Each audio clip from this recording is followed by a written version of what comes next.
दर्शन भी कई बार लोग मान सम्मान के लिए करते हैं। लोग हमें जैन तो कहेंगे, मंदिर जाएंगे तो लोग थोड़ा सा हमें मानते रहेंगे कि हाँ हम समाज में हैं।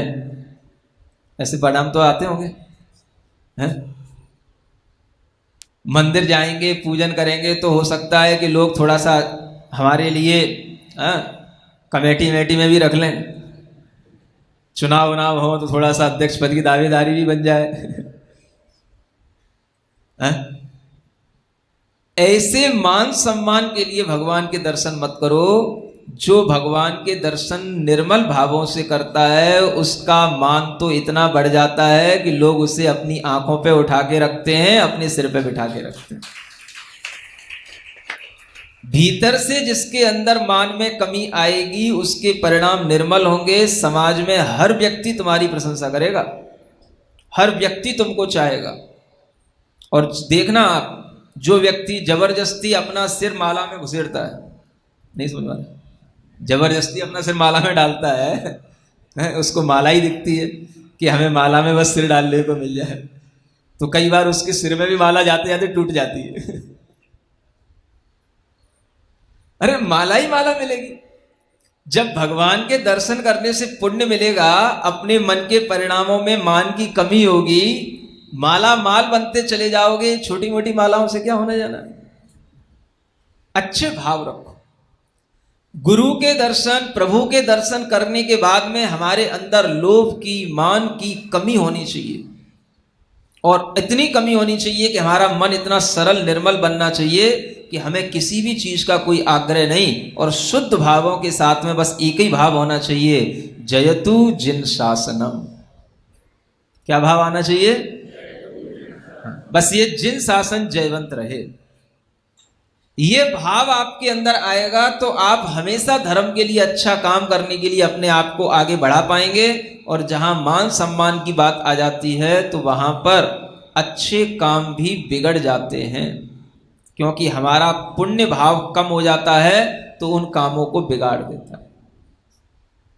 एक ही भाव रखो, जिन शासन की वृद्धि हो, जिन शासन जयवंत हो। हम जैसे इस जिन शासन की सेवा कर रहे हैं, ऐसे अन्य लोग भी जिन शासन की सेवा करें, और सब लोग मिलकर के इस जिन शासन की सेवा करके अपने अंदर ऐसा पुण्य अर्जित करें कि उन्हें कभी भी संसार में दुखी ना होना पड़े। ऐसे भाव रखो, जिन भावों से अपनी भी निर्मलता बढ़े और दूसरे के मन में भी निर्मलता आए, और दूसरा अपने आप धर्म से जुड़ता चला जाए।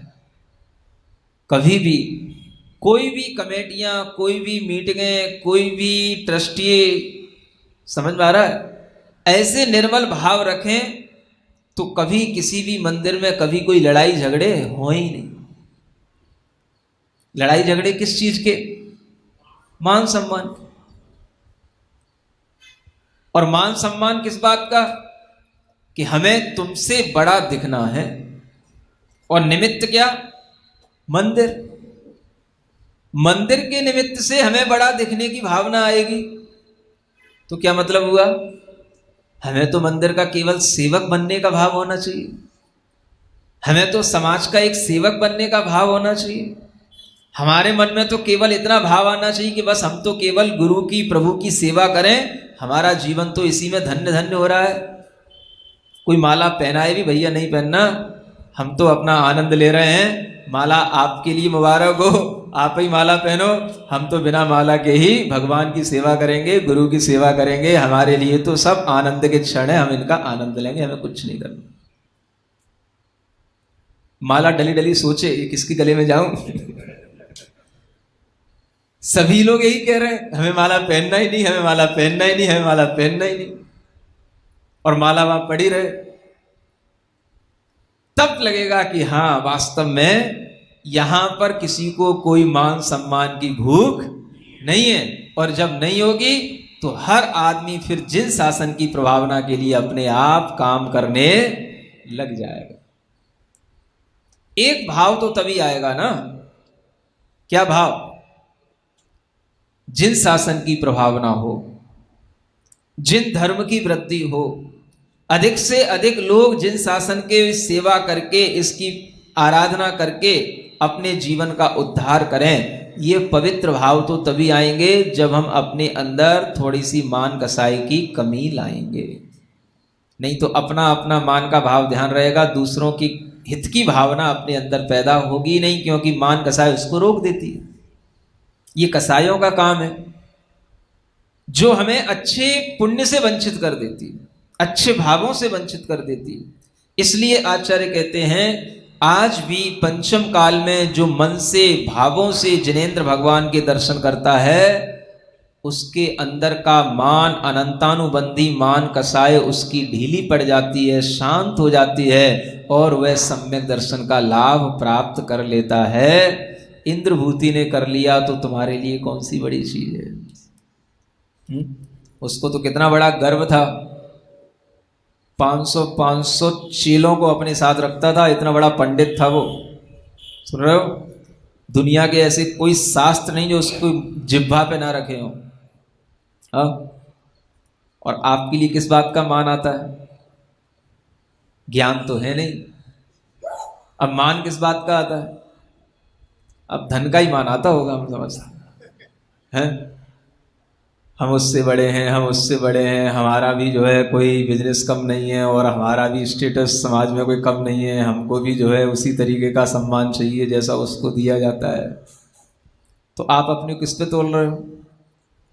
धन की वजह से तोल रहे हो। और ये धन का मान भी अगर आपको सम्यक दर्शन से वंचित करेगा तो आपके लिए कितना बड़ा अहित होगा। क्या सुन रहे हो? हमें क्या सोचना? हमें तो ये सोचना कि हमें जो मान करना है वो अपने बिजनेस के साथ करें, अपने घर पे करें, लेकिन मंदिर में आकर के कोई हमें मान सम्मान की बात नहीं कर। मंदिर में क्या, प्रभु के सामने, गुरु के सामने हमें कोई कुछ नहीं चाहिए। हमें तो बस इतना बड़ा सौभाग्य मिल रहा है कि उनका दर्शन हो रहा है, उनकी सेवा करने का लाभ मिल रहा है। ये भाव आएगा तो आपके भीतर धर्म की वृद्धि होगी। और होता तो उल्टा है, घर में तो मान सम्मान आदमी को मिलता नहीं, व्यापार में कोई देता नहीं, तो फोकट की माला यहां पहनने के लिए तैयार रहता है। तो उल्टा चल रहा है आदमी कि सीधा चल रहा है? हमारे भाव हमें उल्टे चला रहे हैं कि हमें सीधे चला रहे हैं? थोड़ा विचार तो करो। जिस जगह पर हमें मान से रहित होना है वहां मान की बात करते हैं, जहां हमें मान चाहिए होता है वहां हमें मान मिलता नहीं। तो ऐसी स्थिति में हमारी परिस्थिति, हमारी स्थिति सब कुछ बिगड़ जाएगी। और ये बात अगर हर व्यक्ति को समझ में आ जाए तो कहीं भी किसी भी प्रकार का उसके लिए कोई भी मनोमिलानता का भाव आ ही नहीं सकता है। ये निर्मल मन से ही धर्म होता है। और जितना मन अपने अंदर निर्मल बनाते जाओगे, अपना नाम लेने वाले सब मिलेंगे और नाम उन्हीं का लिया जाता है जो अच्छा काम अच्छे भावों से करके जाते हैं।